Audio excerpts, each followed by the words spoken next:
It's past 2:30. Should we go ahead and get going?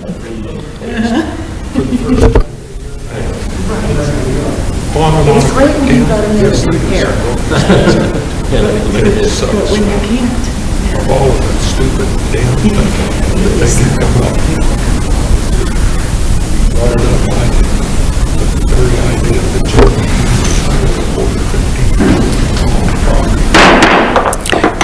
Call the meeting to order. If you all join me for the Pledge of Allegiance, please.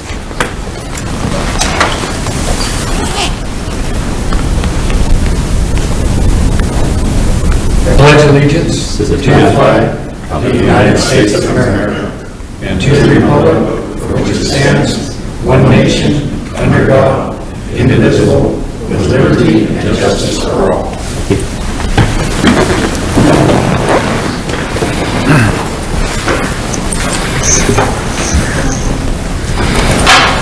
Roll call, please. Chairman Azarmi, Here. Vice Chair Hamilton, Here. Board Member McKee, Board Member McKee, absent. Board Member Prophet, Here. Board Member Renner, Chair conferencing in, yes, present. Renner present. Board Member Rugi, Here. Board Member Walker. We have a quorum. Thank you. I'm going to ask for approval of the 6/29/20 meeting minutes. Is that 22 or is that 20?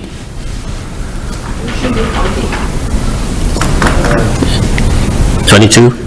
Okay, sorry, there's an error there, so it would be June 29th, 22 meeting minutes. Have you read it? I ask for a motion. Make a motion to approve? We have a motion. Second that. We have a motion and a second by Vice Chair Hamilton. Any discussion? All in favor say aye. Aye. Aye. Any nays? Motion carries. Okay, we're going to go to the call to the public. Do we have any call to the public?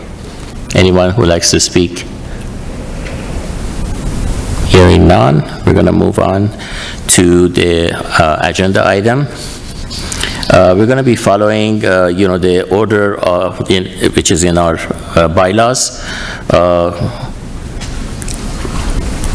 And that would be, first, the building official would be able to summarize the information and issues. Then the applicant is going to be making their statement and back and forth, and then we'll basically leave it open at the end for the questions by the advisory committee on that. Gilbert? Chairman Azarmi, board members. First item on your agenda for new business is a discussion of possible action regarding a DeSazier appeal of a dangerous structure. This is a building case number 20-22-00137. This is an appeal of the building official's decision declaring structures dangerous under the International Property Maintenance Code. This case was referred to the building division by the zoning division on 7/27/22. Inspection of the property was conducted on August 30th, 22. The inspector observed a semi-buried metal tank with corrugated drainage pipe connected to it, including a wooden door. A semi-buried structure was approximately 7 to 8 feet diameter and approximately 25 feet in length. Also observed was an electrical cord coiled outside the surface. Actually outside the structure, with one end entering into a pipe that appeared to be going into the buried structure. The unpermitted structure was partially buried, made of unknown materials, is deemed to be unsafe per the 2018 International Property Maintenance Code.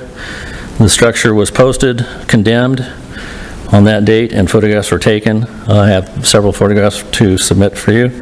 A notice and order was mailed to the property owner of record, certified in regular mail on September 7th, 2022. The notice and order detailed violations of the 2018 International Property Maintenance Code, compliance requirements, and a compliance date of October 18th, 2022. A request for the appeal was processed by the applicant on September 26, 2022.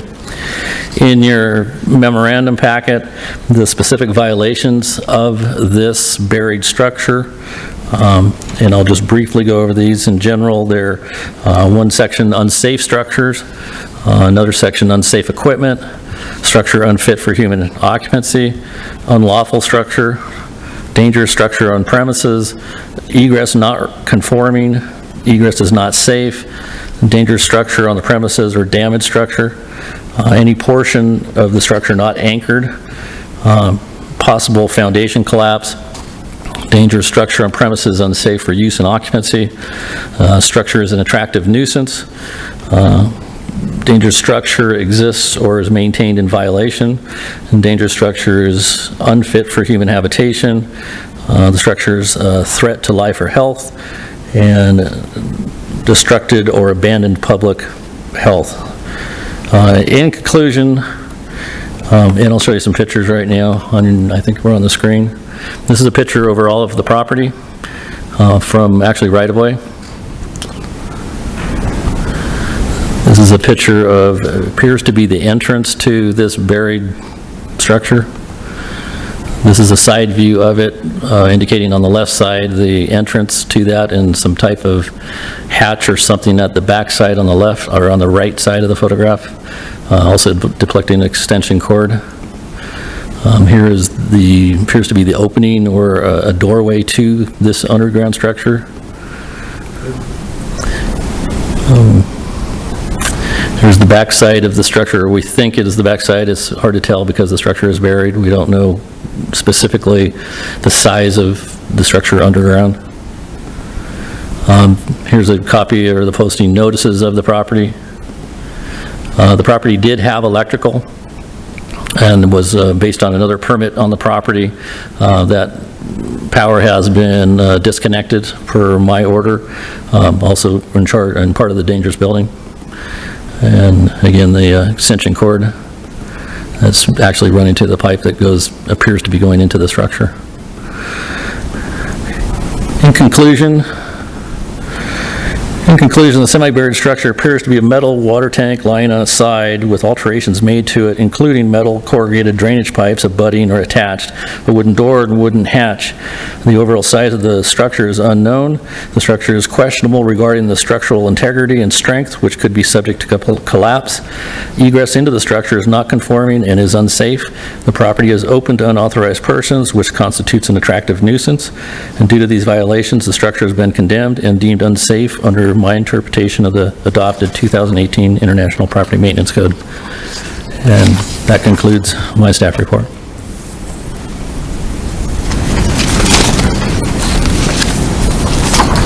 If there's any questions of the board, feel free to answer. Great. Mr. Campbell? Gilbert, you said there was a permit on this? That is not correct. There is no permit for this buried structure. At one point, the applicant applied for an accessory structure with electrical. That was permitted. Through that process, we did find out that the structure was either removed or neither built. It wasn't signed off on our permits. The electrical portion was by one of our building inspectors. So the power was energized, but the primary use on the property was either never established or was not established because it's not on the property now. What was the date of that?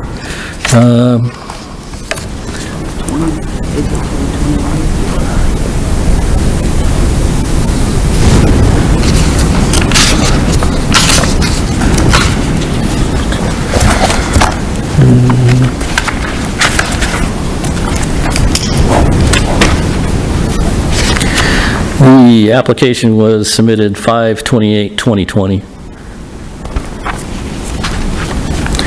And by not having the inspection of the structure signed off on the card, the permit did expire by limitations on, I believe, typically 1 year later, September. Excuse me, Gilbert, what was that permit for specifically? This permit was for animal hutch with electrical. So it was a 4x8 wooden type structure that would establish a primary use on the property, which would allow for the electrical use to be energized. So in our permitting process of this permit, it did come to our attention, we have a permit card that the electrical was signed off, but the structure was never signed off on the card, and without that signing, basically the permit expired 6 months after that without inspections.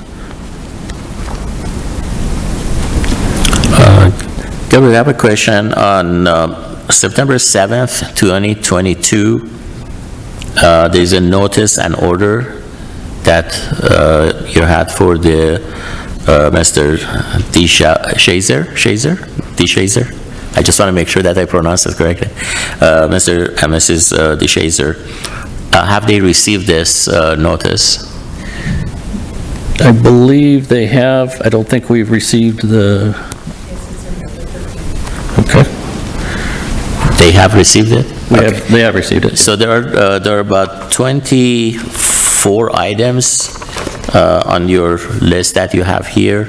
On every single one, you have examined, and that's what is listed here, right?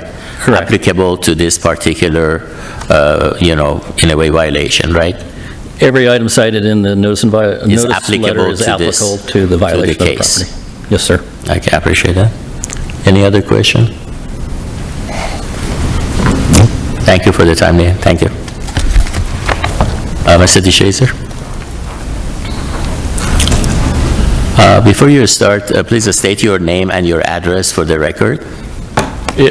Hold on, my name's Charles DeShazer, 8778 Polaris Road, Topak, Arizona. Thank you. I just want to make sure before you start, this September 7th, 2022, the notice and order, have you received that? Yes, I have. It was signed for on the 13th of September. Okay, so, and you're aware of the 24 items that the building official has listed here, right? I assume you studied it and you're familiar with it, Yes, right? but we also had a meeting on September 26th with Tim and Gilbert, and No, that's a different thing. I'm just want to make sure that... it was on this particular item. Correct, but I'm saying that, this item that was given to you, notice and order, you have reviewed it. I have, and that's what I was getting to, the meeting on September 26th.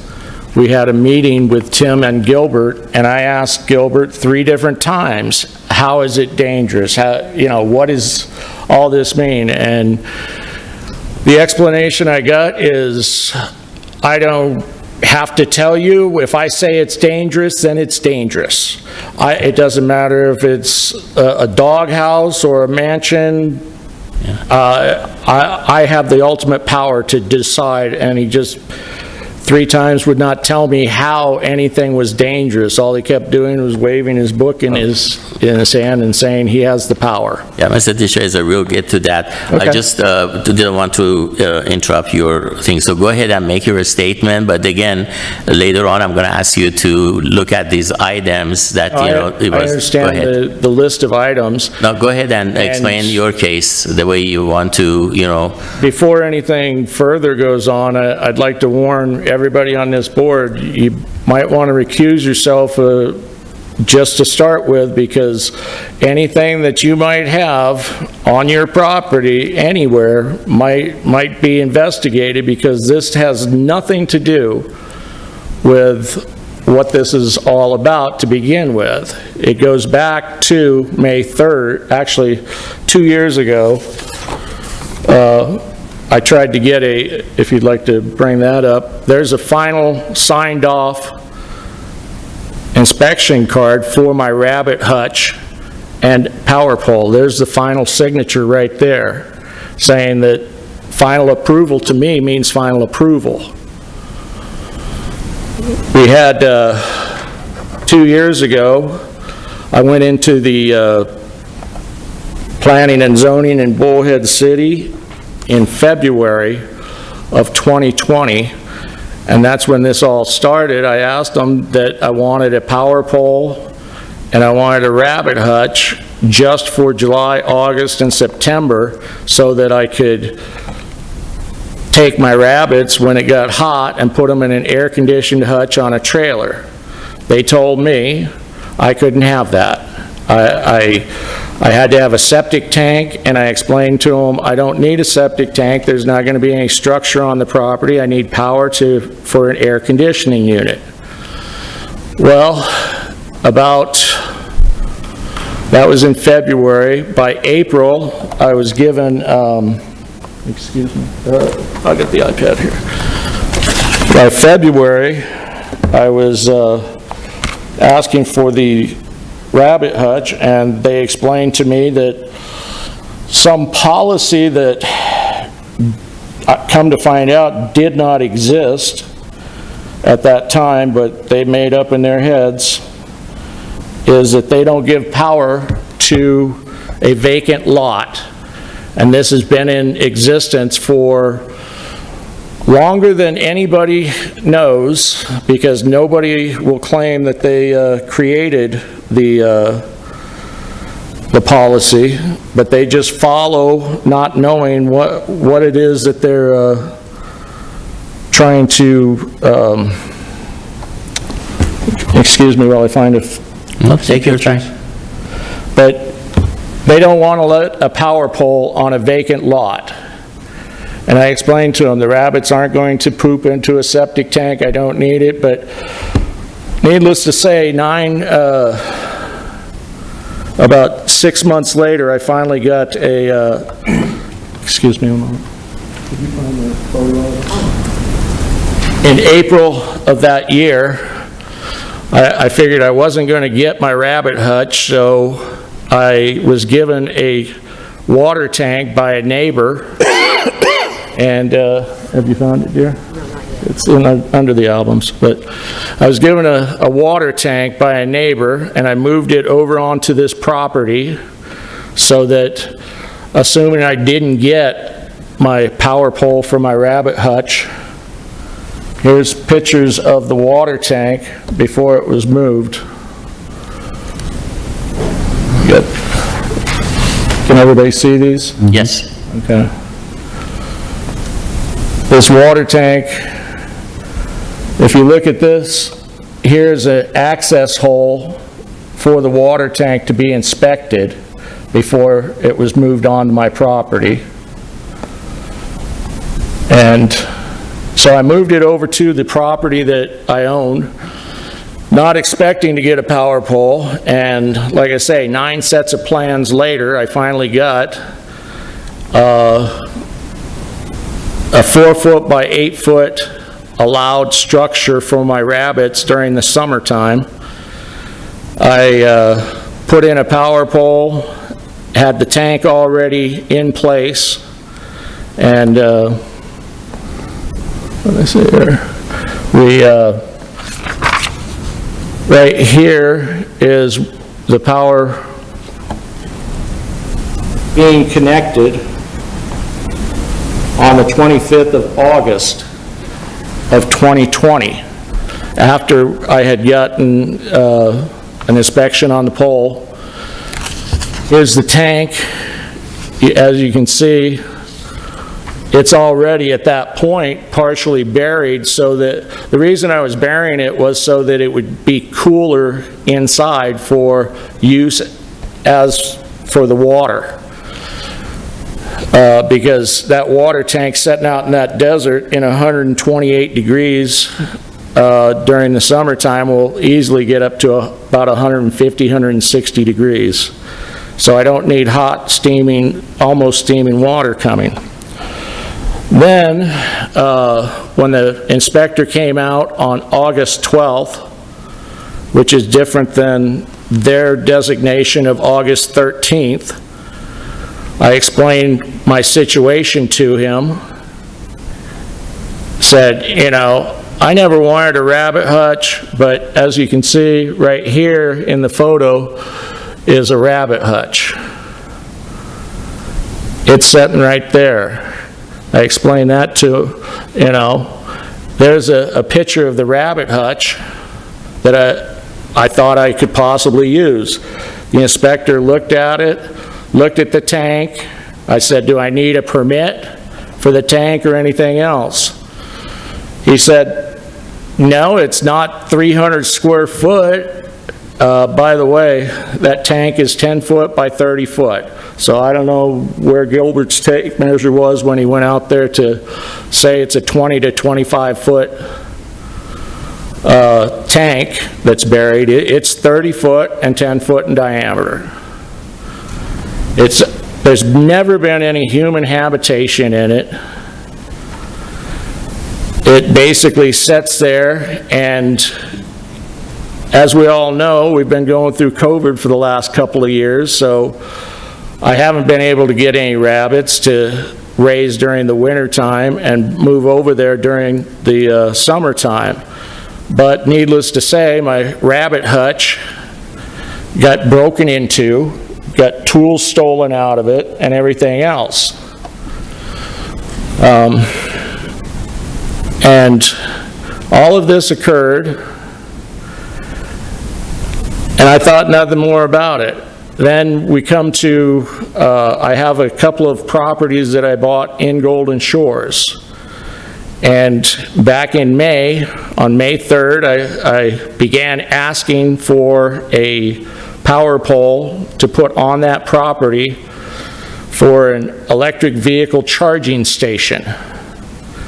I wasn't getting any help at all. It was a circus. I tried to submit a permit application 5 different times, and they refused to even accept a permit application on 5 different occasions for an EV charging station on an R1 zone property in Golden Shores.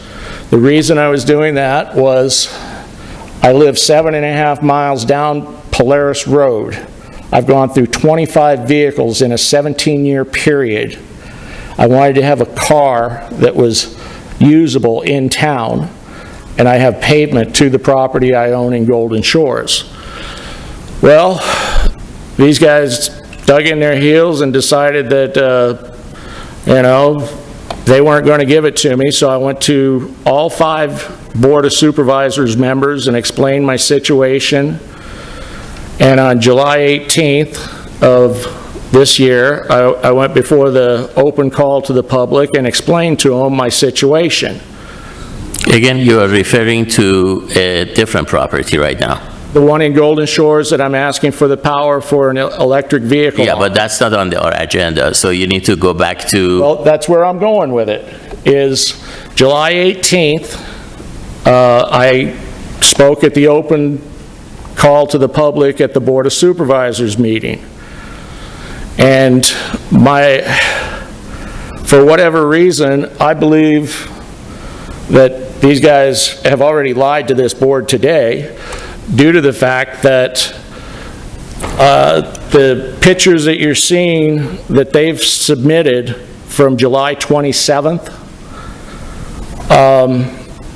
I've had interaction with these guys before the Board of Supervisors at the August 1st meeting of the Board of Supervisors, the August 19th meeting at the Board of Supervisors, trying to submit several permits for, by the time everything, you can go back and look at the Board of Supervisors meetings. If this was a situation on July 27th, it was a perfect opportunity for these guys to make an example of me in front of the Board of Supervisors saying, hey, he's got an expired permit. Hey, he's got a condemned property. But nothing was ever brought up. These guys didn't come out until August 30th. And they spent 15 man-hours going from Kingman out to there to take pictures of this that had nothing to do with what I asked for in Golden Shores. It's retaliation effectively Mr. for Chaser, this. I'd like you to stay focused on the Okay. case itself. No, So- I understand that, and Yeah, that's so- what I'm getting at is Right. their agent came out and signed off the final approval Okay. on my rabbit hutch. There is no reason they had to be in that desert for any reason whatsoever. There was no complaint. This is a water tank. There's never been anybody living in this structure, is what they're calling it. I was always going to use it for a water tank. He seems to be looking like he wants to ask a question. I do, I have a couple questions, actually. And not trying to interrupt you, but No, I'm fine. with what you're saying on some of this, I guess one of my biggest question is when we refer to a couple of the pictures, there's a nice door on that tank that's underground. Okay. And you've mentioned several times it's a water tank, but yet we have power running to it with the door. Okay? I kind of want an explanation, would like to see an explanation on I that. can easily explain that.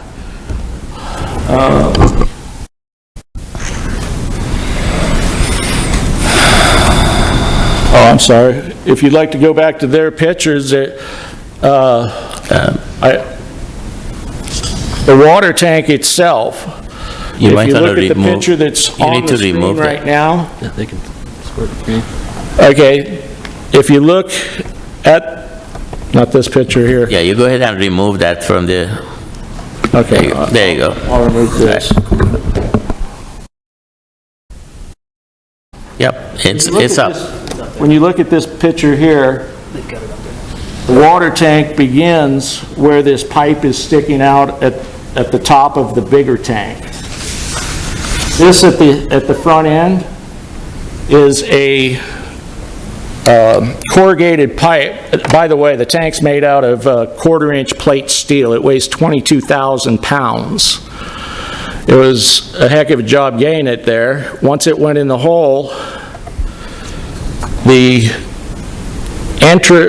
this isn't even an entrance. This is a piece of corrugated pipe that is normally used for the installation of manholes and sewer. I deal with a lot of heavy equipment. I'm in the business of recycling things. That was put up against the bottom end of the tank, and then that way I didn't have to put a steel plate over it because it was already a steel plate, which is the bottom end of the tank. And then I went ahead and put this wooden door just to keep like tools and stuff in here. And then at the other end of the tank, Can I interrupt you again there for a second, please? Sure. Well, once again, now you just said it's a tool shed. We're talking watershed, so the tool I guess where we're at with this, and if I may, Mr. Chairman, I guess where we're at with this is it's up to this board for us to determine whether the county was proper in red tagging okay, this structure, if you will, or what we can call this structure. Right. And that's what we're here to determine today, if I- they were justified in doing so. I understand that, and what So I'm with getting that said, please, we do have power going to this structure that is not permitted. Now, as a builder, okay, we're not allowed to get a power pole on a vacant lot. That's per Unisource. That's not the county. That's per the electric company. So with that said, the Rabbit Hutch justified you to have electricity. However, the Rabbit Hutch is not there, and you have power going to what you're calling a tool shed / water tank. no, Which- let me explain. But with that said, once again, we're here to see if the county was justified in the red tag. Right. So with that said, the power was permitted for your rabbit structure. Okay. Which is no longer there. What they have here is a structure that's not even permitted in any way, shape, or form, that's even underground. So the county, on their public safety, on their comments that they have in there, this is why that has happened. Okay. Okay? Because now you have, whether it's a ½ inch, whether it's 10 inches thick, the county doesn't know whether it is been coded for underground. They don't have anything on that for underground. And I think on the letter it stated, an engineer, that they needed an engineer to engineer this for you. That they were working with you, they just needed an engineer. Oh, they for weren't that. working with me, I'll guarantee So- you that. So with that said, once again, you have power running to an unpermitted structure. Excuse me for a second on that.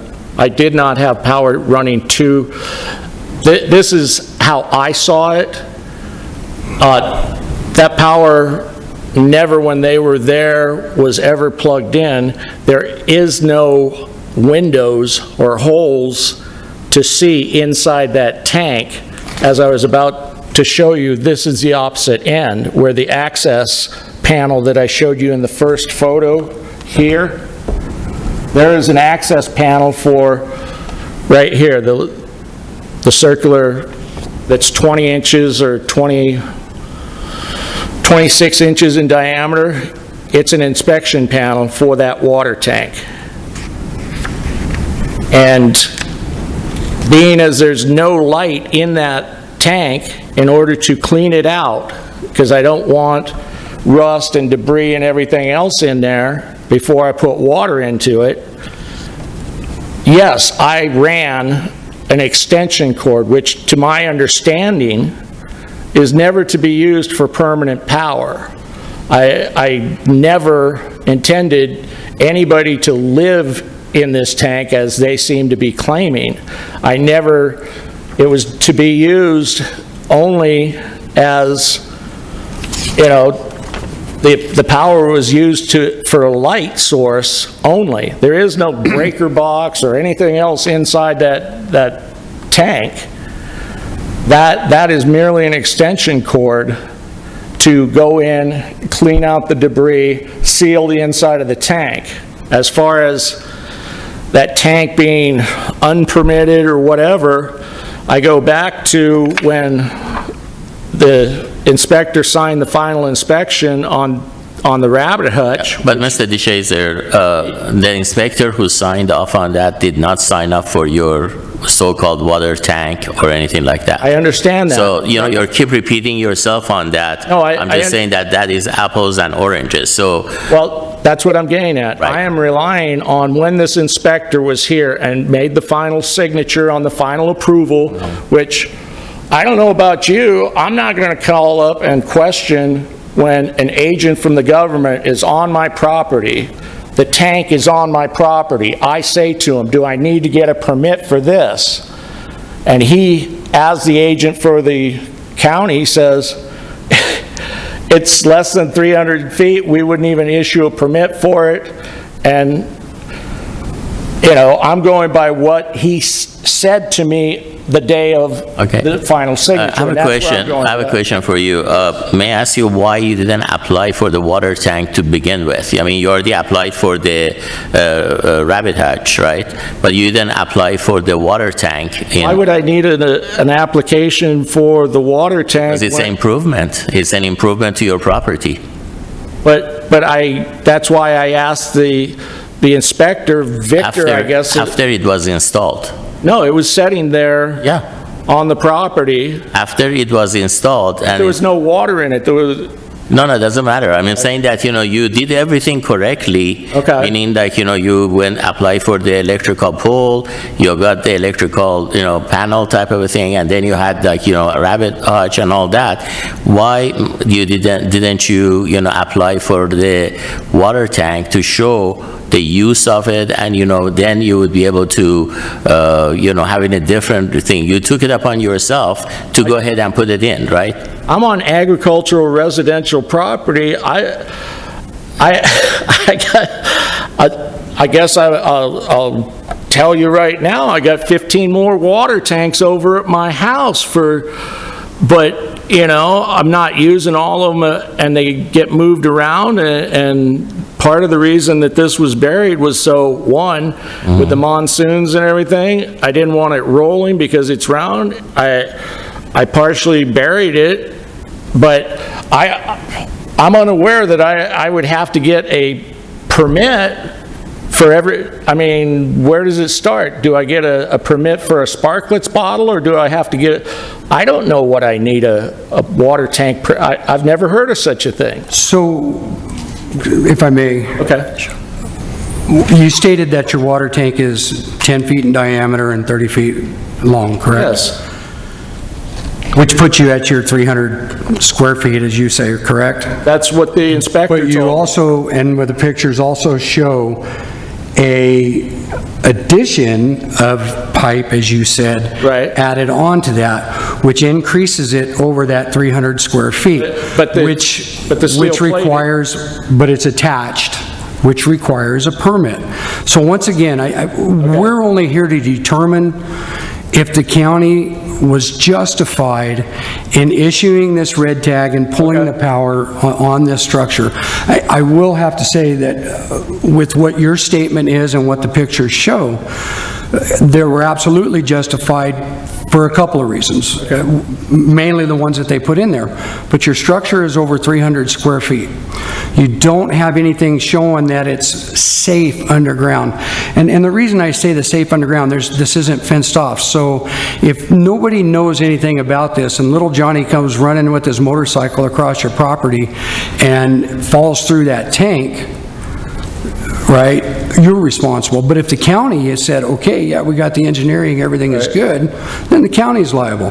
Yeah, So they're trying to protect everybody in this process. I understand your frustration. Well, I can also understand where you're coming from, but I will also tell you that I have a tractor made by John Deere that's 8,200 pounds of steel, and it's been driven over the top of this, so I'm not concerned with little Johnny going through the top of it through quarter-inch plate steel. When it's a water tank, it's not to be lived in, and when I got no trespassing signs posted out there, and these guys are out there trespassing with no reason to be there in the first place, because it really does go back to, they were never called for a complaint. They were never there. They're saying, oh, our mistake, because we didn't know the inspector signed off on your project. This isn't just on the power, this is on the final inspection. What would you think if you were normal thinking human being? Are you going to call them up? Why did they wait 2 years before they come out there? It all goes back to, you know, they had their perfect opportunity to tell me 10 or 15 times of interactions, hey, we got a dangerous thing out there on July 27th. That's why I say they weren't out there on July 27th. Why did it take them 34 days for Scott to escort Gilbert, according to a letter I got right here, back out there? Can Gilbert not find his way to my place? Why is Scott escorting Gilbert a month and a half later? Why didn't they send me the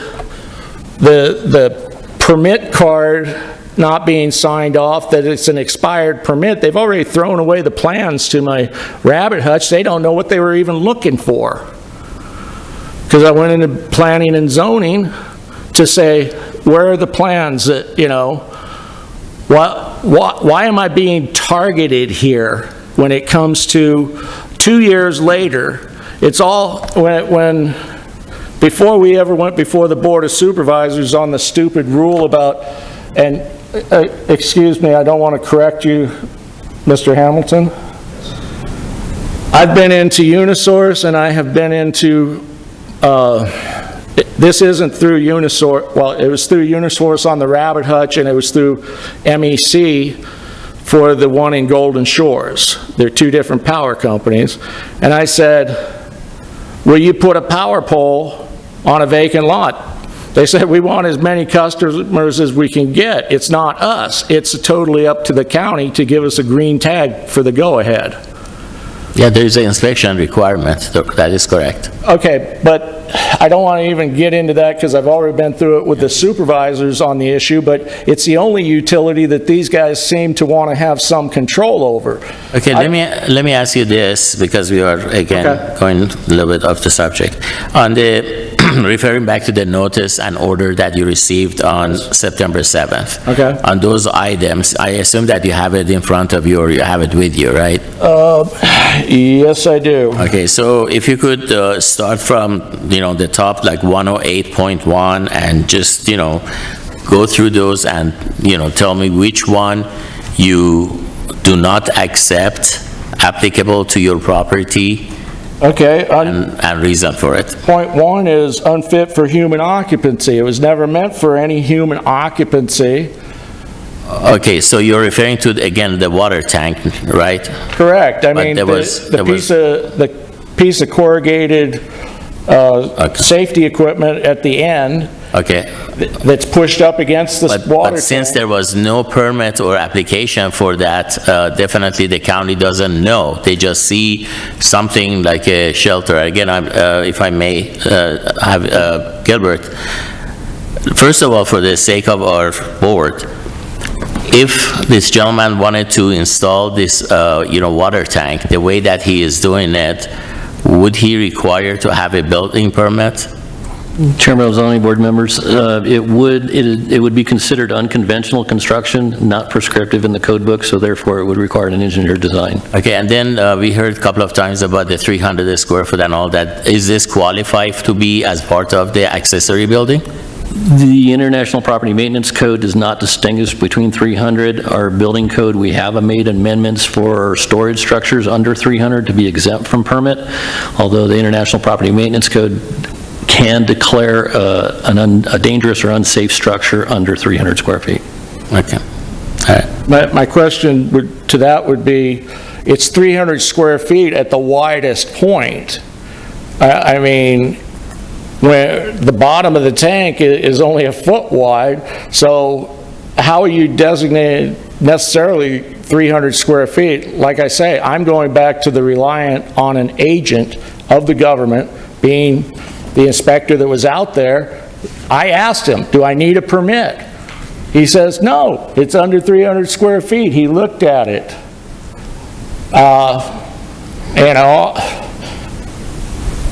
I'm relying on, like I said, when I went to a lawyer on the issue, he referred me to a term that I hadn't heard of before called latches, meaning if they tell you something and you're relying detrimentally on them, and continue on. I mean, I would, on this permit issue here, I'm relying on the issue of the final approval being signed off. Okay, but again, But- what you have in your hand Yeah. is not for the water tank. It is for that rabbit hutch and electrical panel, correct? Correct. Which is not the subject of this, application that you filled out. But Because at the on same time, the on the agent was... application, sir, you have, you stated that we do not agree that this water tank on our property is an unsafe structure. So Right. this is what you applied before this board. But that's what I'm trying to say, is I have one of your agents, a government agent out there signing off on this, and I'm telling him, hey, do I need to get a permit for this? Because I didn't build the tank. It's not a structure that I sat out there with a welding outfit and put together like Again. from a hobby kit, and he said no. I said, okay. If he says it's okay, I'm going to continue on burying it the way you see in the pictures from when the power company was there, that it was partially buried at that time. Again, we don't have that inspector here, we don't have, any way to, say who said what, but again, bottom line is that, the way we look at it is... Okay, but I have a picture showing that it was there 10 days later, so why didn't he write it up as an unsafe structure when he was there? You have a point on that one. mean, You have a point on that one, but... Obviously, he's their agent that tells me Right. what's good and what's bad. He could have wrote it up right there and said, here's a red tag, you're in violation, you owe me $10,000, $15,000, like these guys are now trying. Chairman Azarmi, if I could just, as a point of order and to maybe help clarify a bit, and I know you've been trying, and I appreciate that, and I acknowledge that. The issue here for the Building Code Advisory Board is whether to affirm or overturn the decision of the building inspector. And while I understand that Mr. DeShazer has a lot of complaints about how things were done, and I think your point and Board Member Hamilton's point is that we need to understand his arguments as to why, or the board needs to understand why this is not an unsafe structure and why it doesn't violate these provisions that have been listed by the building inspector. That is correct. That's what I was asking the applicant to explain to me on those list of comments that was listed here, starts with 108.1 and ends in, I believe, section 308.1. You know, if you have any comments on that you disagree with it, you need to bring it up to this board, you know, so we can, you know, review it. Okay, well, like I say, There are 24 items. 8.1, I see as unsound because it was never meant for human occupancy, no matter how many times he wants to tell me. All right, so go to the next one, please. Point 2, unsafe structures found to be dangerous to life, property. Occupants, there's no occupants in there. What is unsafe equipment? Like I said, I asked him 3 times the other day, and he just waved his manual and said, I can do anything. I have the power. Okay. Can I ask it, what's unsafe equipment? Well, no, you talk to us. Okay. Okay. So you made a statement that, you know, you don't know the definition of the unsafe, which, you know, when we have Gilbert back before the podium, he would explain that. But then item 108.1.3. So Well, you're I've saying already that there is no explained. occupancy, there is no human occupancy in your I don't opinion? have gypsies living in there and, Right. you know, Okay, how about unlawful structure? well, again, it's not occupied by persons permitted under this code. There was never anybody living in there, occupying. I mean, yes, I entered it to clean rust and debris out. I had one of those LED lights that plugs into an extension cord. I mean, I'm not trying to make a joke of this thing, but you've heard the story about the woman that goes out fishing on the lake after her husband was out there in the morning fishing. She takes the same fishing boat out on the lake to read her book, and the game warden comes paddling up in his little boat, and he says to her, I'm going to have to cite you for fishing without a license. And she says, I was reading my book, I wasn't fishing. And he goes, well, you got fishing poles, you got bait, you got all this stuff in the boat, you have the equipment. And she refers to him and says, well, you need to arrest yourself for being a rapist. Well, I I appreciate mean, it. the fact of the matter is, just because the equipment's there doesn't make it that I was ever putting power into this. So before we continue and answer any more of these points, to stress the point, it's not necessarily the structure itself that they're saying on here, when they're saying the unlawful structure or the dangerous structure on premises. You keep referring back to nobody's living in that. It's not necessarily they're referring to somebody living in that. It's dangerous for the property as well. You can talk to us till we're blue, till you're blue in the face, that little Johnny is not going to fall through it.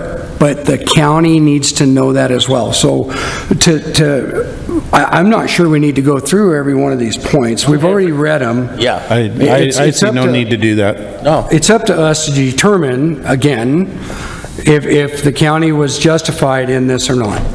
Well, the only question, I mean, if they want me to put a razor wire fence and 6 foot of solid steel around the tank so that nobody can get to it unless they're obviously breaking the law, I'll do that too, because I got a 6 foot solid steel fence around my entire, where I live, that goes around 2.5 acres. The fence is made out of solid steel. It's 6 foot high. It has a telephone pole every 15 feet. I just can't see the engineering and everything on this, I don't know that I'm ever going to use this, to tell you the truth. It was an option that I put there at one point, but, you know, I'm not willing to remove it, and they're telling me $15,000, hand us that money. I think for me, if it had just been a water tank that you did not alter and put in the ground, that would be one thing. But these pictures are showing something totally different, and you've said that part of this is for tool storage. A human being would have to go in and get the tools, right? Through the wood. That's human, that's occupancy. Through the wooden door, which is only 8 foot deep. That's occupancy. Okay, I guess I'm wrong, and I understand that, but there's also a lot of stuff that is just wrong with this whole situation, because, one, there is no way to get to this property without breaking the law to start with. There is no trespassing signs at the railroad and every place else. The county, I've gone to the county to ask them to come to the end of my driveway and grade the road. We can't get there from here because Mr. it's DeShazer, illegal. these are not related to our meeting. why are they there? So my question is, do you have any other statement or thing that you want to add to this? You're going to have another chance to talk. What I'm saying, I guess my wife would like to speak. She has a whole other concern than me, but okay? Please I'd come like on to over. bring her up and then... Please, okay. And again, please stay on the subject. Thank you. She's much better than I am, trust me. Okay, thank you. I'm really going to try to stay on the subject. Just state your name and your address. My name for is the- Karen DeShazer. I live at the same address, 8778 Polaris Road in Tillpock. Okay, thank you. I'm going to put this up here for later. Oh, I forgot all about that. Well, it's a little thing. I'm a little bit more story-minded in my approach here. Hopefully you'll bear with me. I'll try to speak faster if you want me to. Just I appreciate tell me. that, yeah. Thank you. I like to believe in the integrity of local government. It's sort of like a jury of your peers. People who live where you live want the same things you want. People who understand the challenges of a rural lifestyle. Things don't always go as planned or stay as planned, despite original intentions. But that doesn't mean we acted dishonestly or illegally. We've broken no laws. We believed what we were told by a government representative, since we have no experience and no reason to doubt them. COVID was upon us and changed all our lives and ambitions. Nothing will ever be the same. Now, the laws are made to be interpreted in the case of exceptions or the unplanned. If one government employee was always right, we wouldn't need you. We are counting on you to hear the entire story, hopefully, and come to a fair decision for the smallest of us standing before you today. We're talking about a water tank. Your compassion can play a part where we are being slapped with a cold-hearted fine and threats of more financial hardships without any warning or the opportunity to explain and clarify. Thank you, volunteer members of the Building Advisory Board, for being here today. My husband and I are here today on the issue of whether a water storage tank on our agricultural residential property is a dangerous structure. I feel like Princess Leia in Star Wars asking, "Help us, Obi-Wan Kenobi. You're our only hope." You represent the citizenry as a whole, regular little guys like us, living their lives. Don't look down on us as little guys. We're the salt of the earth and the moral backbone of this country. The two people here, Gilbert and his boss, Tim Walsh, represent the government. They, I believe, look down on us. We pay the government to make our lives easier by applying rules and regulations that we, the people, approved in a fair and non-discriminatory way. Ma'am? Yes. With all due respect, what you're saying is not a topic of our subject. I understand you're giving like a general statement on that. Mm-hmm. We need to hear about reason for us Here we go. not to deny this item. Today we're here because Gilbert told us in the face-to-face meeting on Monday, September 26th, that he has the power to declare any size structure in the county unsafe, and condemned. His words were, "If I say it's unsafe, it's unsafe. I have the power." I couldn't believe I heard that. That's a lot of power.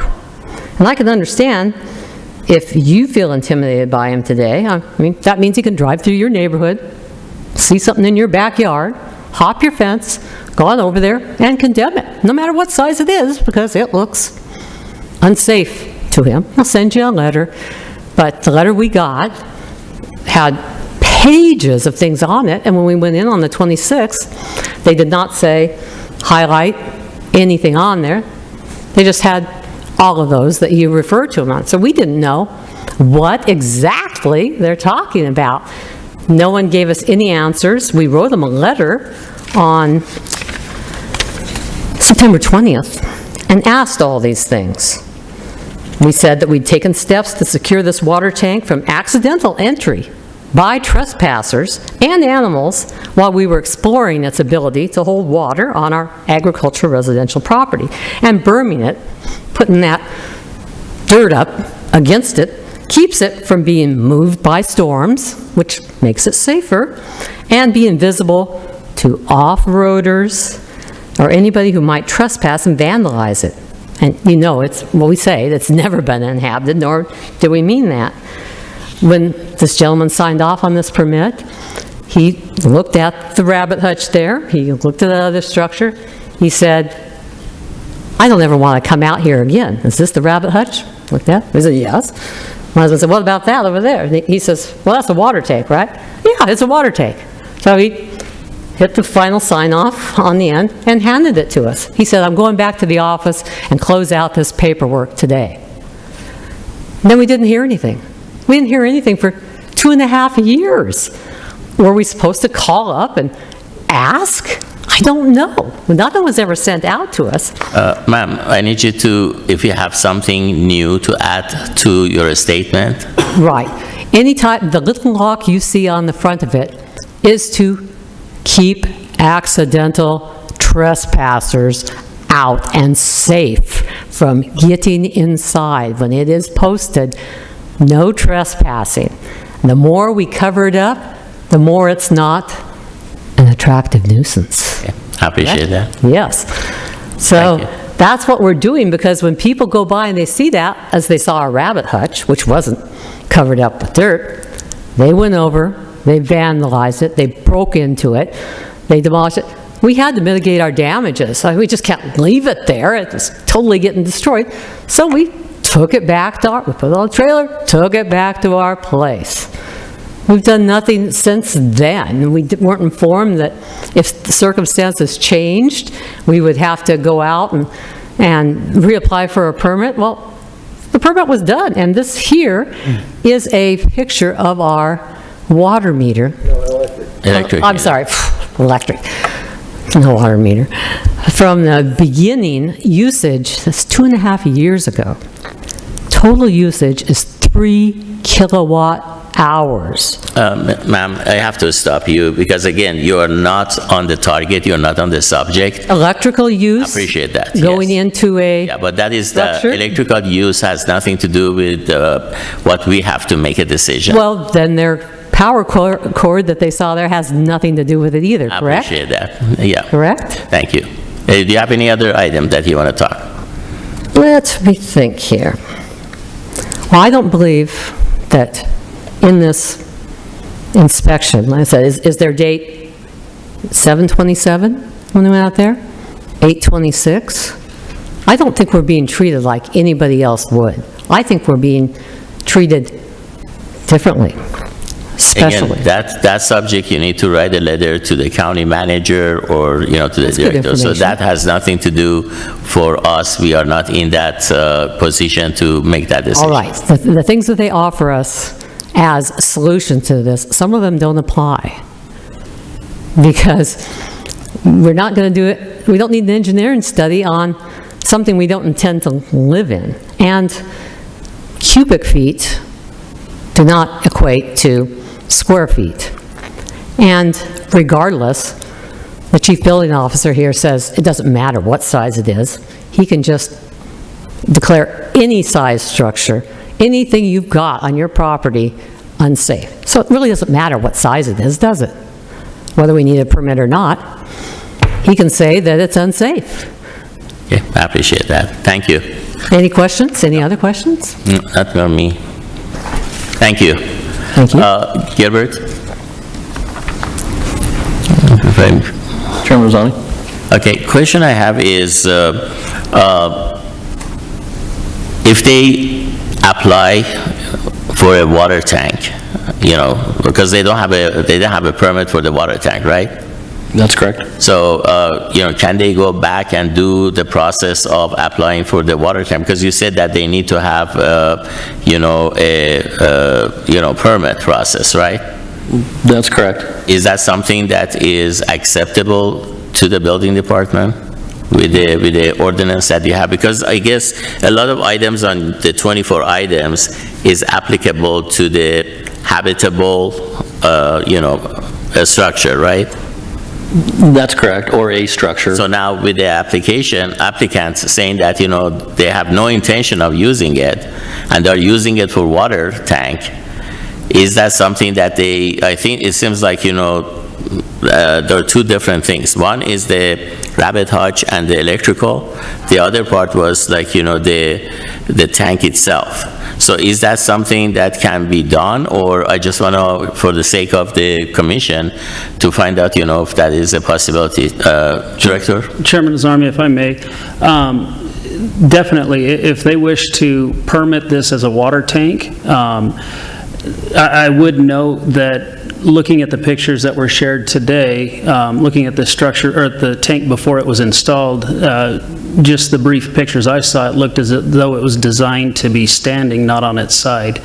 A water tank like that, they're typically engineered to hold water within them, and with the ladder on the side, it appeared that it needed to be standing. So I would still, they would need to get it permitted, and they would need engineering as the modifications have been made to it. They would need engineering in order to determine that those modifications have not caused damage to that water tank, or to determine what modifications would be needed in order to be able to use this as a water tank. Okay, so basically, if they decide to go ahead and apply for, a water tank, even day one, if they would apply for it, it would be denied.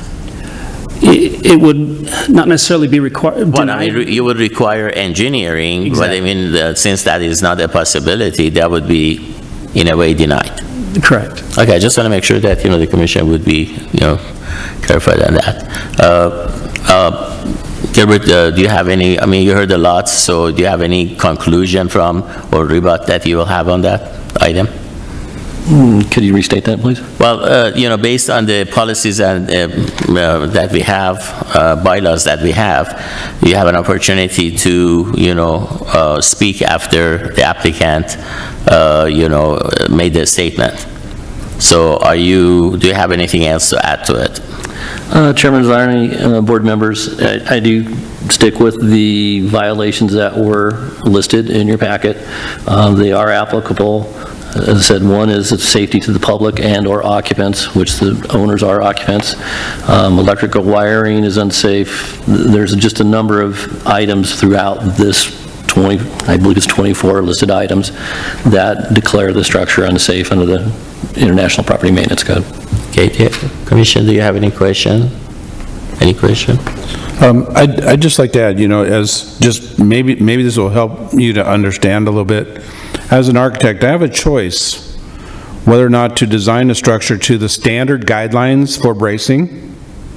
And if I elect not to do that, I have to provide an engineer so that the safety of the structure is ensured to the public. To me, this is sort of the same sort of thing. You have a water tank here that was engineered to be upright. It was clearly not intended to be used in this manner, which therefore means that engineering would be required.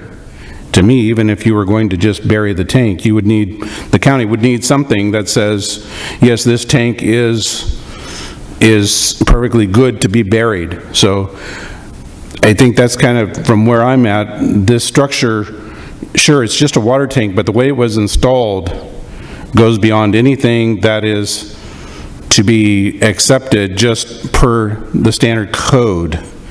And therefore, that's what jumps it into needing to be engineered in some way. So, Thank you. Mr. DeShazer, if you want to have any closing conversation based on what Gilbert just said, in a short version, please. Sure.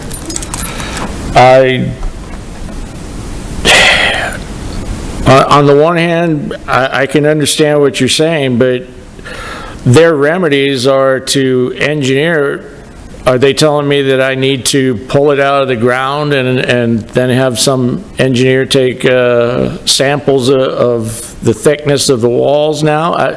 I mean, the cost is ridiculously stupid at this point, but there's also ways that this could be avoided. I mean, like I say, I'm willing to put a fence around it so that the public can't get to it unless they're breaking the law as it is.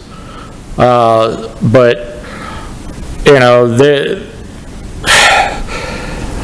we went in at one point, as an example, to get a permit for a wireless communication tower.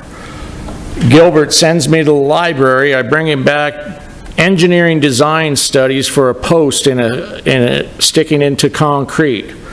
He goes, well, what's that going to cost? I said, 2 bags of concrete and maybe a couple of cases of beer to dig a hole and stick the post in. And he's trying to tell me, no, that's $500. They've come up with $15,000 that I'm looking at for them to remove it. And like I say, I can make it safe to the public for a hell of a lot less than $15,000. So I'm more than willing to, you know, come up with a safety factor if that's what they're looking for. But I was reliant on their agent for both the rabbit hutch, the power, and the water tank. And like I say, it's partially buried when he was there.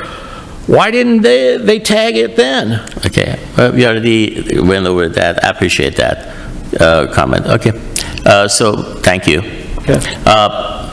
Based on what we heard from Mojave County Attorney, our board, our commission is basically to agree or disagree with the building official's statement. So I'm going to open it up to the discussion between the commissioners or the board members. And Chairman Azarmi, I'm sorry if I could interrupt just briefly. The proper motion, one way or the other, in this case would be to either affirm or overturn the decision of the building inspector. Right. Exactly. Okay, it's open for I would make a discussion. motion to affirm the building department in their decision. Okay, do we I'll have? second that. Okay, we have a motion, we have a second, it's for discussion. Any further discussion? Hearing none, all in favor say aye. Aye. Aye. Any nays? Motion carries. Thank you.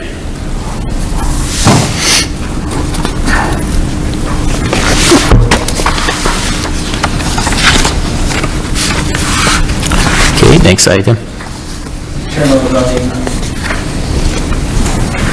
Chairman Arzami, board members, number 2 item on your agenda is possible discussion and action regarding amendments for demolition permits related to unsafe structure violations. Basically, in brief, the International Building Code and the International Residential Code provides provisions for expiration of permits, and that would be all permits from a building permit to a demolition permit. During our abatement processes for dangerous buildings, we have had situations where, or I'll say that the normal expiration timeline is 180 days on a permit. During some of our dangerous building abatement abatement program. We feel that 180 days is an extreme amount of time for a dangerous building to settle and to typically not be liable for it. So our proposal would be to make an exception to section IBC section 105.5 and IRC section 105.5. Both of these would have the same verbiage, and it would be an exception for demolition permits related to unsafe structures. Violations are valid for 45 days. So we feel in 45 days the structure should be demolished. We can always extend that. I can extend that either 180 days on the regular permits or for 45 days if this adoption or this amendment is approved. Okay. May I ask if that 45 days, is not met, what is your next step? What is your next step after that? Is that a lien against the property or what? This would be the county going forward with our abatement program. Okay. So this is relating to a voluntary compliance of if the property owner, wishes to abate the structure or anything, and we'll give them a demolition permit for the 45 days. And again, I can always extend that, but we've had the case where we were limited to 180 days and the applicant did not remove the structure, and then we had to go back and take action. And so 6 months later, we have a dangerous building still standing. The only comment I'm making in today's market, 45 days, yeah, it's a long number of days, but at the same time, it's very, very kind of difficult. So if you could, if there is any way that you can have like a stipulation that, by 45 days they need to show some means or contract in place, for that, that it would be postponed, let's say for, they took a number from a company to commit in a certain time. I think that would be helpful, because I know right now it is very, very difficult to find anybody to do anything. So my suggestion is that, if you could maybe amend that or add some sort of a mechanism in place that within 45 days, if you could maybe provide a contract that shows that you need more days. Again, I open it up to the discussion with the board. Mr. Chairman, if we're going to make an amendment in there to add more days to it, we should just leave it alone. That's my belief. Leave it at the 180 days.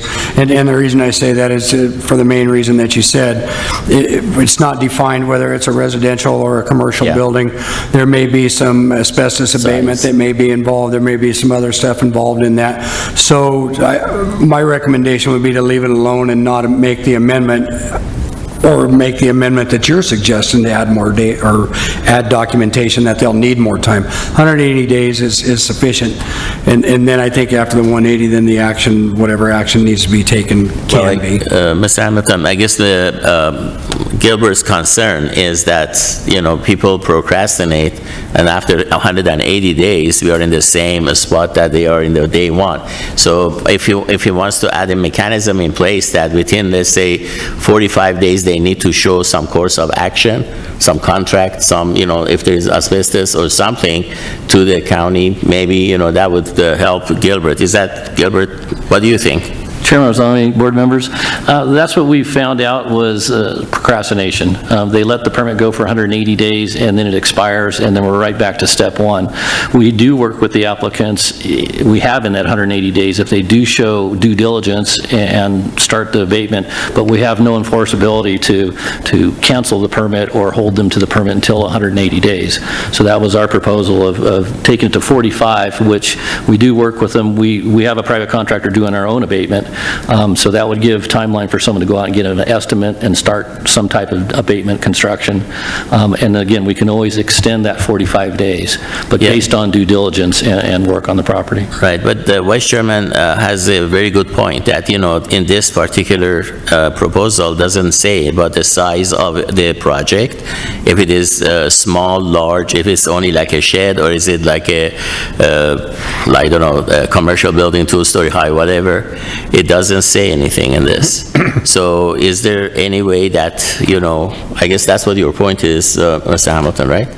And again, if they have, the situation like asbestos, where you're going to have, how long will it take for them to find and go to the abatement and all that. So I don't know, we are trying to find a reasonable, logical solution to this that it would help you, so those procrastinators are not going to take advantage of it, but at the same time, would be reasonable for those who need more time. Is there anything that we can do on this to maybe, go ahead. Chairman Azarmi, if I may, and I'll lean on Attorney Hawes if I might. If you look at the language right now in both of the International Building Code and the International Residential Code, the language itself does allow for the building official to grant in writing one or more extensions of time for periods not more than 180 days each. The extension shall be requested in writing and justifiable cause demonstrated. And then basically at the end, the demolition permits related to unsafe structures and violations are valid for 45 days. I guess my question for Deputy Attorney Hawes is whether that language already allows for the building official to allow for those extensions beyond the 45 days, or if that needed to be added to the 45 days as well.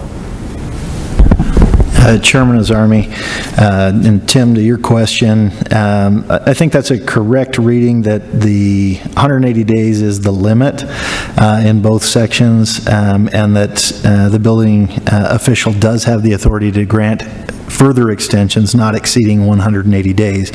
But I think to your point, Chairman Azarmi, that leaves a lot of discretion to the building inspector. And you can correct me if I'm wrong, but I think your concern is giving that discretion and cutting it down to 45 days. Maybe that's not an amount of discretion that you're comfortable giving to the building inspector. If I may, one amendment that might kind of find a middle ground there, or maybe address what both sides are both chairman and the department are looking for, is perhaps leaving the 180 days as the final, if that's, or picking some date as the final, that's it, and allowing for extensions, but then also including a 45-day point at which the violating person or owner needs to show some sort of contract or additional substantive work done to abate the problem themselves.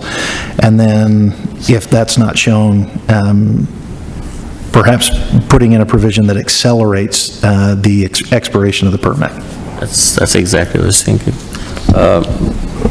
Vice Chairman Hamilton, are you okay with that? Yes, Mr. Chairman. Okay. Any other further discussion? Okay. Are you... I think we're following it, Chairman Azarmi, just to make sure. Basically what we're saying is permits are good for 180 days, but in the case of demolition permits, some progress needs to be shown by that 45-day point. Otherwise, at that point, if no progress has been shown by that 45 days, then the permit could be canceled, or the department could move forward with abatement. Yeah, progress, or like if they show something Letter of that, commitment. they have a contract that, the contractor is not going to be able to get to it for 3 months or whatever. So Mr. Walsh, so something to the effect of keep it at 180 days, but we must show progress within a 45-day period of issue of permit, would probably be a good verbiage similar to that. If I could make a suggestion, my suggestion would be to include the phrase that the owner shall show either substantial progress or a contract for the abatement within 45 days. If such progress or contract is not shown at 45 days, the permit will expire. Do we need a motion for that? We would need a motion if that's what you're looking for. That's what he said. Chairman Azani and board members, if it's your wish, we can redraft this and bring it back to our next code advisory meeting for final discussion. That would be fine. Yeah. Or we can just do it like you said right now. Which way? Which would be basically, the motion that I would throw on the table right now is on the amendment, to make the amendment to keep it at 180 days. But the applicant must show progress for demolition within a 45-day period. Correct? With a bit, And my suggestion was, and if that's what you want to include in Yes. the motion, is that if such progress is not shown within 45 days, the permit will expire at that time. Correct. do we have it? Okay. Do I have a second? Do they have a motion? Do we have a second? I'll second that motion. Okay, we have a motion, we have a second. Any further discussion? Any other comments? All in favor say aye. Aye. Aye. Okay, any nays? Motion carries. Chairman Rosani, board members, item agenda number 3 on your packet is discussion and possible action regarding amendment for pool locks and latches to bring the code into compliance with state statute.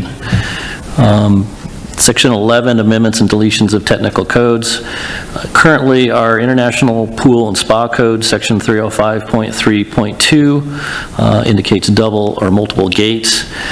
It came to our attention that the state law or state statute is more restrictive than the International Swimming Pool and Spa Code, and we propose to make the amendment of a gate and barrier shall not have an opening larger than ½ inch. Our statute was 18 inches, the state statute is 24, so we want to amend that to 24 inches of the latch release mechanism, and also a millimeter from 457 millimeter to 609.6 for the metric standard, I guess. So that's our proposal, is going from 18 to 24 inches on the latch requirement on gates for pools. Is that a state recommendation or is it a shall? It's a state statute. State, so it's a shall. Correct. Enforceable, okay. We don't have anybody signed up? Actually, there's several in here that relate to the Pool and Spa Code. Let me go to the second one. Sure. The International Pool and Spa Code, 305.3.3, addresses latches. So the current code read, mechanisms shall be located on the pool or spa site of the gate not less than 3 inches below the top of the gate, and that's the latch over the top of the gate. The state statute calls out for a minimum of 5 inches. So we're making the recommendation to change that from 3 to 5 inches to be conformance with state statute. Okay. And a final one is International Pool and Spa Code 305.5, on-ground residential pool structures as a barrier. This is regarding to above-ground pools, and the current verbiage was ladders or steps used as means of egress to a pool are capable of being secured, locked, and then it said, or removed to prevent access, except where ladders or stairs are surrounded by barriers or that meets the requirements of this code. The state statute actually inserted into this section, and it's undermarked in your thing. It said, and I'll just read it again, ladders, steps used as means of egress access to the pool are capable of being secured, locked, and the state statute said, and secured in an inaccessible position with a latching device not less than 54 inches above the ground when the pool is not in use. So they're actually wanting a locking mechanism of the stairs per state statute. Okay, so this item that you just read is applicable to somebody who goes to Walmart and buy one of those above-ground pool, right? Correct. Okay. That's And again, that's a state statute, right? These are It's not- state mandated statutes. And we have to follow the state, right? That's correct. Okay. Any questions? Any comments? I would make a motion to affirm these amendments as written. Okay. We I have second the motion. a motion, we have a second.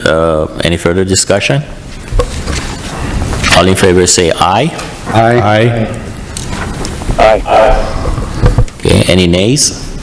Motion carries. Next.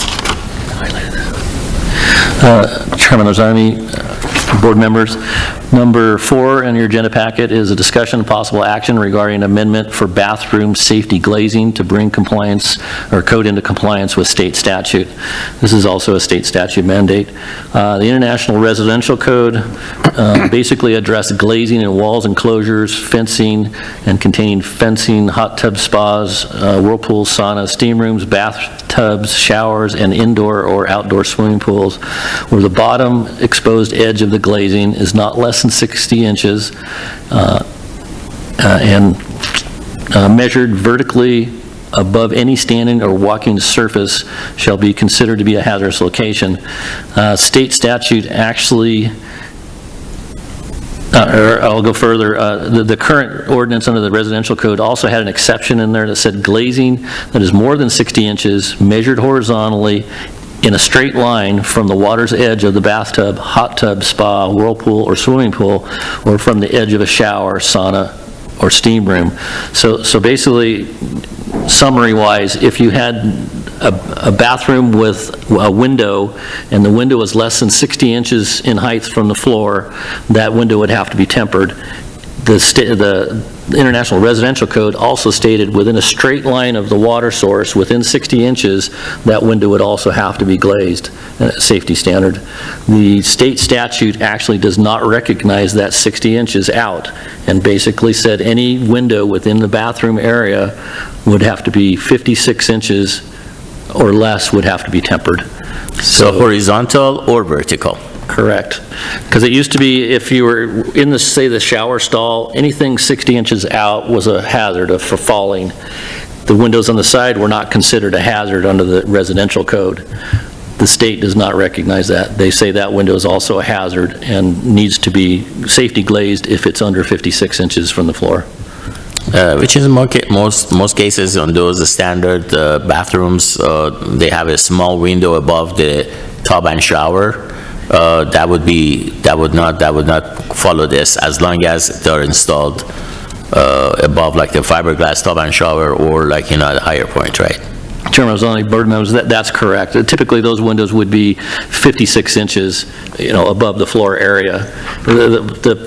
What we're going to see, or what we have seen, is typically you would have a bathroom, shower enclosure, and maybe a water closet, toilet, and maybe a window behind the toilet. That window now would have to be safety glazed.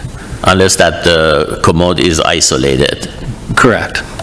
Away from the water compartment area.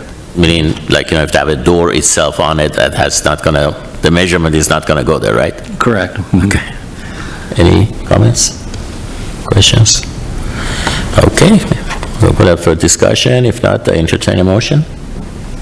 I would just point, to me, 56 inches is less restrictive than 60 inches. Well, it's a state law. That's the thing that they're trying to do to make it a state. So I would make a motion to affirm the amendment as written.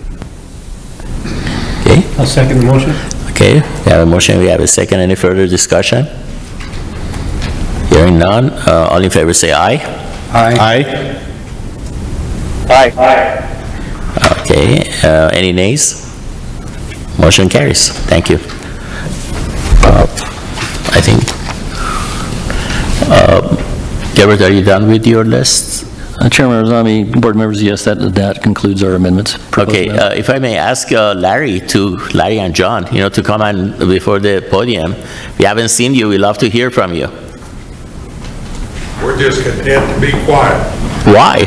We would like to hear, some positive or some negative items that you have, because we can incorporate that. Again, thank you for making the trip from Bullhead City. They can't speak, Mr. Chairman. They did not sign up to speak. Okay.